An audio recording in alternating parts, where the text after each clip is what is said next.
ने जो बातें कही हैं, ज्यादातर बातें तो सभी लोगों ने कहा है, सभी मांगों के विषय में चर्चा की है और सबने अपनी अपनी बातें रखी है। छोटे से छोटे कार्यकर्ताओं को बोलने का हमने मौका दिया। हमारे संगठन की यही खूबसूरती है कि हम किसानों का संगठन है, किसानों के द्वारा चलाया जाने वाला संगठन है और किसानों के ही लिए।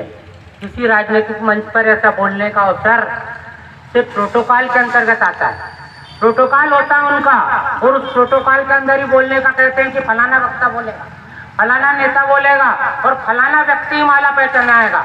परंतु हम देश के किसान हैं और हमने किसानों के उत्थान के लिए अपने विचारों को बना के, हमारे बीच के प्रेरणाओं को इकट्ठा करके और हमारी समस्याओं को लड़ने के लिए हमने अपना संगठन बनाया है।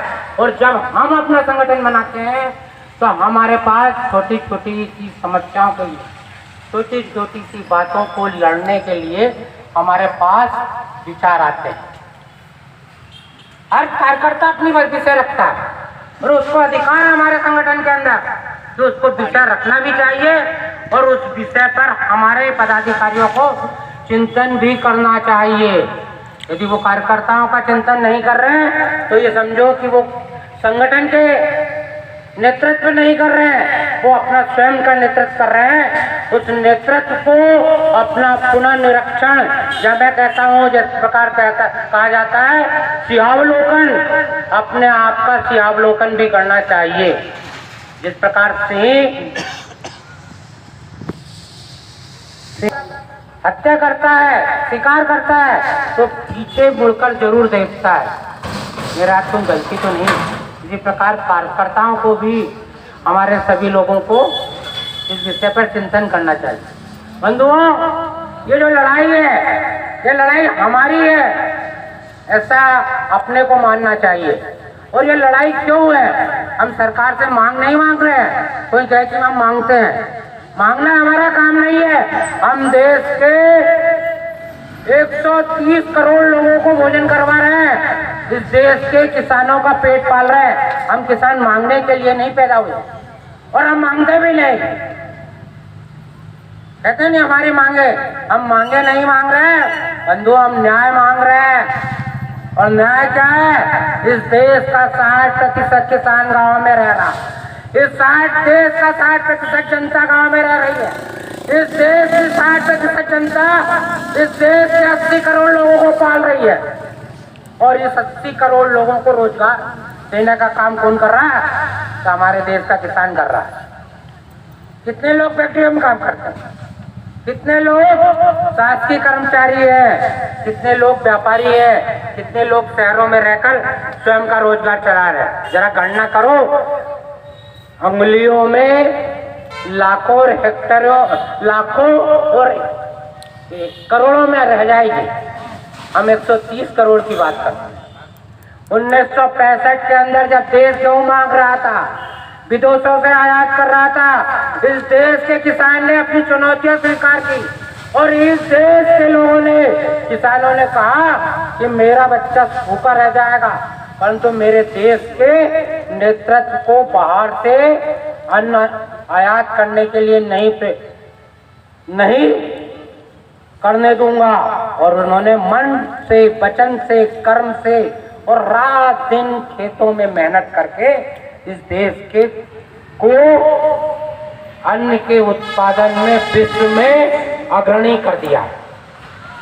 आज विश्व में यदि गणना करते हैं तो चावल में कहते हैं कि विश्व का सबसे ऊंचा बड़ा उत्पादक देश कौन सा है? तो कहता है भारत। गेहूं में आप कौन से नंबर पे? तो कहती तीसरे चौथे नंबर पे आ गए। जमीन भी आप गणना कर लेना दूसरों देशों की अपेक्षा। हमारे देश की जो गणना है, रूस, अमेरिका, चीन, जापान की जमीन से आप यदि बांटोगे तो हमारी 1/4 जमीन है, परंतु विश्व के अंदर सबसे ज्यादा हम खाद्यान्न उत्पादन करते हैं। परंतु बहुत बड़ी तकलीफ यह होती है कि हमारे देश के अंदर हम 80% लोग हैं, 60% लोग खेती में लगे हुए हैं, परंतु इस देश की जब सरकारें बात करती है तो वो 20% लोगों को देखकर ही बजट बनाने का प्रयास करती है। नेशनल हाईवे धड़ाधड़ बनते हैं, शहरों के रोड रात दिन बनते हैं।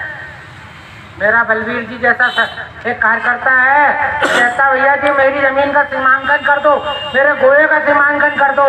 1 साल से परेशान हो रहा, सरकार से सीमांकन नहीं हो। अर्थबल की बात तो छोड़ो, WBM की बात छोड़ो, परंतु वो नहीं कर सकते। क्यों? क्योंकि किसान इस शासन और प्रशासन के उसमें दोयम दर्जे का है। और दोयम दर्जे का क्यों है, यह विषय भी आप सोचने की बात है। दोयम दर्जे का हम क्यों है? इसलिए है कि हम जब वोट करने जाते हैं तो हम जातियों में बटे हुए हैं, वर्गों में बटे हुए हैं, समूहों में बैठे हुए हैं। जब इस देश का किसान के नाम से, किसानों के नाम पर जब वोटिंग करने लगेगा और किसानों के नाम पर जब न्याय मांगने के लिए खड़ा हो जाएगा, जब इस देश का किसान स्वतंत्र होगा। हम अभी पराधीन हैं। हम शासन के पास जाते हैं, भैया खाद दे देना, वो कहते हैं ई टोकन लेना पड़ेगा। ई टोकन में आप हमारा टोकन नंबर रजिस्टर करेंगे और उसके बाद में व्यापारी के पास जाएंगे, हम खाद मांगेंगे। हमारी जमीन का नामांकन करवाने जाएंगे, पहले पटवारी की रिपोर्ट लगेगी, फिर पहले तहसील में आवेदन होगा, फिर पटवारी की रिपोर्ट लगेगी, फिर 4 गवाह होंगे, फिर ज़्यादा और बीमारियां होंगी और धीरे धीरे बहुत मुश्किल से बाएं दाएं पैसे देकर आपका नामांतरण होगा। अभी हम गुलाम हैं। हमारी नहर का पानी तय करने वाले अधिकारी है, वो उनके अधिकार का पानी 3008 क्यों भाई साहब 3008 ही है। 3008 भादू गाँव में 2000 क्यूसेक पानी नहीं लाते, वो 1700-1600 क्यूसेक पानी लाते और यहाँ किसानों को लड़ा कर कहते हैं हम घुसराबंदी करके आपको पानी देंगे और इतने ही देंगे। ये है न्याय की व्यवस्था। और इस न्याय के लिए लड़ने के लिए किसानों को एक होना पड़ेगा। न्याय मांगने से नहीं, अब न्याय छीनने से मिलेगा। और न्याय छीनने का लोकतंत्र में काम क्या है? समूह की ताकत, संगठन की ताकत, समाज की ताकत। जब तक समाज की ताकत संगठित होकर अपनी बात को मनवाने का प्रयास नहीं करेगी, जब तक हमें न्याय नहीं मिलेगा। राजनीतिक दल आएंगे, विभिन्न राजनीतिक दल के नेता आएंगे, आपसे विभिन्न मुद्दों पर वोट कहेंगे। कोई 2700 कहेगा, कोई कर्ज माफी की कहेगा, और वो अपना एजेंडा लेके आएंगे, आपसे वोट लेंगे और वो चले जाएंगे। क्योंकि उनके पास बहुत सारे समूह हैं, व्यापारी संघ है, हमाल संघ है, बहुत सारे संगठन है। 135 संगठन तो ऐसे ही है हमारे सीमेंटी हड़ताल के अंदर ही, जो अपनी लड़ाई लड़ रहे हैं। परंतु हमारा समूह अभी कमजोर है। व्यापारियों की हड़ताल होती है, पूरी हड़तालों में पूरे व्यापारी एक साथ दुकानें बंद कर देते हैं। कर्मचारियों की हड़ताल होती है, पूरे ऑफिस एक साथ बंद हो जाते हैं। और किसानों को जब यहाँ पर बुलाया जाता है तो समूह में बांटकर राजनीतिक दलों के नेताओं को, जो इस प्रकार से राजेश जी ने कहा था दलालों के समूह जो गांव में राजनीतिक नेताओं के सक्रिय है, वो आपको बरगला कर कहते हैं कि मत जाओ भैया, वहाँ कुछ होने नहीं वाला, फलानी पार्टी के लोग आएंगे और आपका काम करेंगे। और कोई भी राजनीतिक दल सपने में मत सोचना कि आपका भला कर देगा। सत्ताएं अंकुश से, मतलब एक छोटी सी बात मैं कहता हूँ, स्वर्गीय दत्तोपंत जी ठेंगड़ी कहा करते थे, सत्ताएं मदमस्त हाथी की तरह है। और सत्ताओं को कंट्रोल करने के लिए क्या करना चाहिए? उस पर महावत बैठना चाहिए। और महावत कौन है?